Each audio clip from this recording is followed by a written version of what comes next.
시청자 여러분 안녕하십니까? VOA 뉴스투데이 시작합니다. 미국 정부는 북한의 잠수함 발사 탄도미사일로 추정되는 미사일 발사에 대해 규탄하면서 북한의 조속히 대화로 나올 것을 촉구했습니다. 워싱턴에서 회의를 연 미한일 3국 북핵 수석 대표들도 북한의 이번 미사일 발사에 대해 논의했는데 이들은 한반도 비핵화 목표의 진전을 이루고 긴장을 완화하는 방안을 협의했다고 국무부가 밝혔습니다. 첫 소식 조은정 기자가 보도합니다.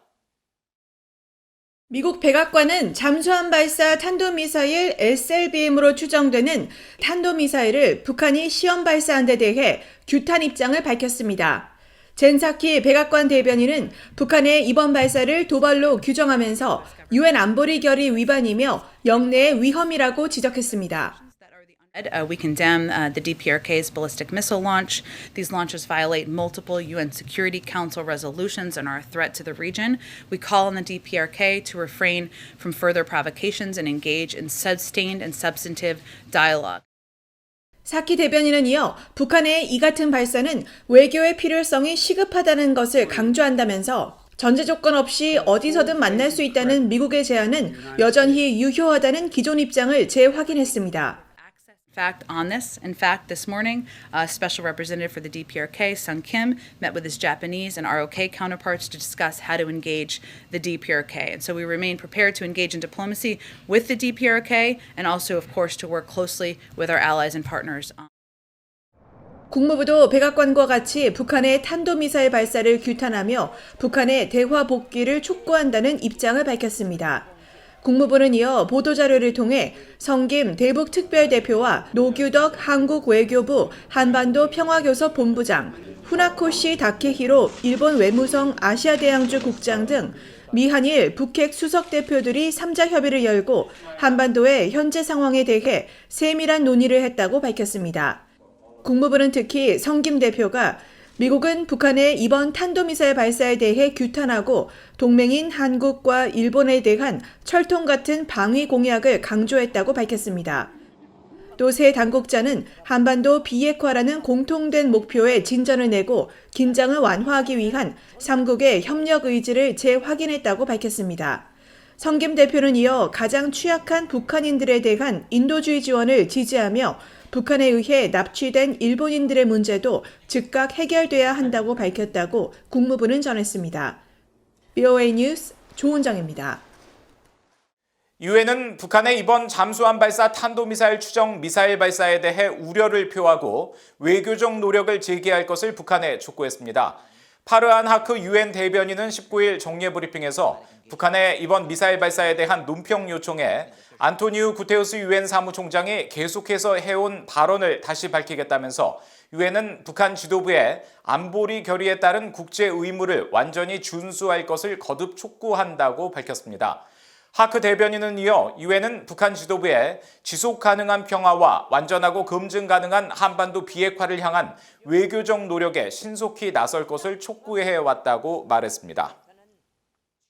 18일 신종 코로나 바이러스 합병증으로 별세한 콜린 파월 전 미국 국무장관이 생전에 언론과의 마지막 인터뷰에서 북한은 미국을 절대로 공격하지 못할 것이라고 말한 것으로 전해졌습니다. 미국 워싱턴 포스트는 18일 밥 우드워드 부편집장과 파월 전 장관이 지난 7월 북한과 이란 등 미국의 외교 안보 현안을 주제로 진행한 인터뷰 내용을 공개했습니다. 파월 전 장관은 이 인터뷰에서 북한은 미국을 공격하면 미국이 다음 날 아침 그들을 파괴할 것이라는 것을 알고 있다며 그런 대립의 결과를 감당할 수 없기 때문에 이란과 북한은 미국의 적이 될 수 없다고 말했습니다.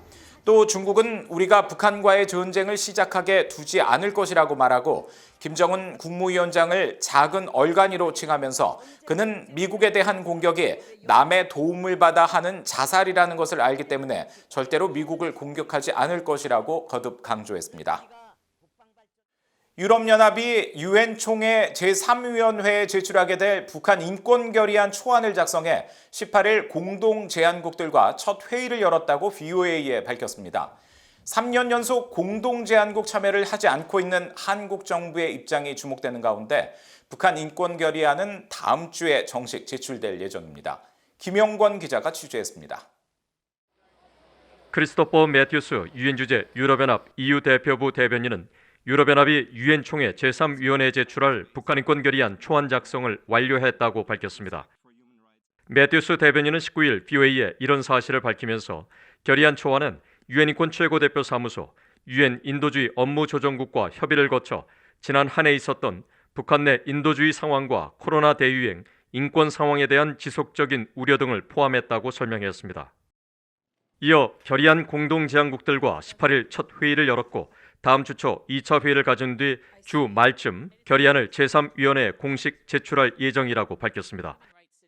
유엔 총회에서 인권 문제를 담당하는 제3위원회는 오는 22일 토마스 오에아 퀸터나 유엔 북한인권 특별보고관의 북한인권 상황 보고회를 열 예정입니다. 매튜스 대변인은 미국과 한국의 결의안 참여 여부에 대한 BOA의 질문에 우리는 미국을 포함한 전통적인 공동제안국들, 한국 같은 주요 국가대표부와 협력하고 있다고 짧게 답했습니다. 한국 정부는 과거 인권은 인류 보편적 가치이므로 다른 사안과 분리해 인권 문제 그 자체로 다뤄야 한다며 결의안 공동제안국에 참여했지만 문재인 정부 출범 이후 지난 2019년부터는 한반도 평화 정착과 남북한 교류 협력 강화를 이유로 공동제안국에 참여하지 않고 있습니다. 북한 인권 단체들과 전문가들은 올해 북한 인권 결의안엔 북한 지도부의 반인도적 범죄와 국경 봉쇄 해제, 한국 전쟁 국군 포로 문제 등이 반영돼야 한다고 지적했습니다. Number one, crimes against humanity. Number two, accountability. Ideally, referral to the ICC, the International Criminal Court. There should be a paragraph addressing the dire humanitarian situation created by irrational COVID-related travel restrictions across the border and within the country. 세계 70개 이상의 민간단체와 개인 활동가들이 연대한 북한자유연합의 수전 솔티 의장은 중국과 러시아 감옥에 수감돼 북송 위기에 몰린 탈북 난민 보호와 북한 주민들을 사지로 모으는 국경 봉쇄 해제를 북한 지도부에 촉구하는 내용이 결의안에 반영돼야 한다고 강조했습니다. 로버트 킹 전 국무부 북한인권 특사도 BOA에 코로나 대유행과 북한 지도부의 심각한 규제 조치가 주민들에게 어떤 영향을 미치는지 파악하는 게 중요하며 핵심은 개선되지 않는 북한 내 끔찍한 인권 상황이라고 지적했습니다. The biggest problem is that conditions in North Korea have not really been that different. They're horrible and they continue to be horrible. 전환기 정의 워킹그룹과 북한인권시민연합 등 한국 내 인권단체들도 이번 결의안에 한국전쟁 국군 포로와 그 가족들이 겪는 인권 침해 문제, 북한 지도부의 강제노동 착취를 통한 돈벌이 문제도 반영해야 한다고 밝혔습니다. BOA 뉴스 김영권입니다. 미국 상원 외교위원회가 19일 전체 회의에서 북한의 억압적인 정보 통제를 겨냥한 오토 원비어 북한 검열과 감시법을 만장일치로 통과시켰습니다. 오하이오주 출신 공화당 로 포트먼 상원의원이 지난 6월 대표 발의한 이 법안은 북한의 악의적인 정보 상황에 대처하기 위한 미국의 전략을 만들고 북한의 정보 통제에 대응하기 위해 기존 대북 방송을 강화하며 동시에 정보 유입을 위한 효과적인 방안 모색도 요구하는 내용이 담겼습니다. 밥 메넨데즈 상원 외교위원장은 이날 법안을 처리하면서 미국은 전 세계에 표현의 자유를 증진해야 할 필요성이 점점 더 커지고 있으며 특히 북한의 경우 매우 그렇다고 말했습니다. 토니 블링컨 미국 국무장관과 국제원자력기구 IAEA의 라파엘 그로시 사무총장이 18일 워싱턴에서 만나 이란 핵합의 JCPOA 문제와 북한 핵 문제 등을 논의했습니다.